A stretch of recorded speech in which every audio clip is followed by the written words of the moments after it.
সামান্য হাঁটুতে ব্যথা, কিন্তু অভিষেকের সাধের সেবাশ্রয়ে চিকিৎসা করিয়ে বাদ গেল পা।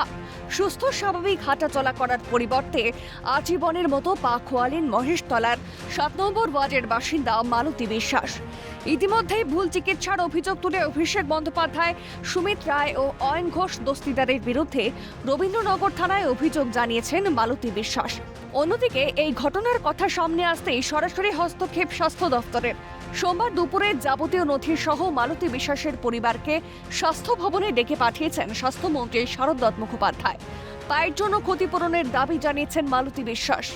স্বাস্থ্যমন্ত্রী উনি বড় আশ্বাস দিয়ে বলেছেন, আমার সাথে দেখা করুন, সমস্ত কাগজপত্র নিয়ে আমার ছেলে সোমবার দিন 2টোর সময় ওনার সাথে দেখা করবেন। একবার ভাববেন, চিন্তা করবেন, আমি সুবিচার চাই, আমার পায়ের ক্ষতিপূরণ চাই। প্রশাসনিক স্তরে সব রকমের আশ্বাস পাওয়া গিয়েছে বলে জানান মালতী বিশ্বাসের ছেলে সৌম্যদীপ বিশ্বাস।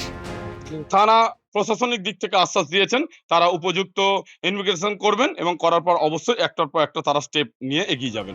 গোটা ঘটনায় তথ্য সংগ্রহের কাজ চলছে জানান স্বাস্থ্যমন্ত্রী শারদ মুখোপাধ্যায়। আমরা অনুমানের ভিত্তিতে তো কাউকে সাজাও দিতে পারি না, আমরা তথ্য সংগ্রহ করছি। অনুমানের ভিত্তিতে যেটুকু কমপ্লেন এসছে তার উপরে ভিত্তি করে তদন্ত চালু সব পক্ষে শুনবো, যে বাদী এবং যে বিবাদী। যা তথ্য সংগ্রহ করব আমরা সেগুলো হস্তান্তর করব। এরপরে যা বিষয় হবে পুলিশ ব্যবস্থা নেবেন, বিচার ব্যবস্থা নেবেন। অভিষেক বন্দ্যোপাধ্যায় জেলে যাবেনি, তীব্র কটাক্ষ সুকান্ত মজুমদারের। আর অভিষেক বন্দ্যোপাধ্যায় আজ না হয় কাল জেলের ভেতরে যাবেনি, কেউ বাঁচাতে পারবে না। এত কাণ্ড করে রেখেছেন, শুধু এই দুরাশ্রয় সেবাশ্রয় নয়, আরো অনেক কাণ্ডকীর্তি করে রেখেছেন, যে কাণ্ডকীর্তির জন্য উনি এমনিই জেলে যাবেন। সেটা তো বিদেশে পালানোর চেষ্টা করছেন। সেবাশ্রয়ের নামে মানুষ খুন, তোপ শ্রমিক ভট্টাচার্যের।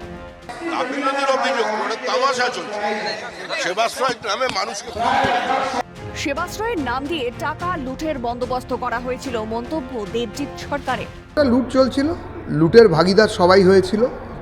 সেই লুট কিছু ডাক্তারকে সামনে রেখে, কিছু নার্সকে সামনে রেখে একটা চটকদারি পরিকল্পনা, কিন্তু আসলে টাকা লুটের একটা ব্যবস্থা তৈরি করা হয়েছিল। এর তদন্ত হওয়া উচিত।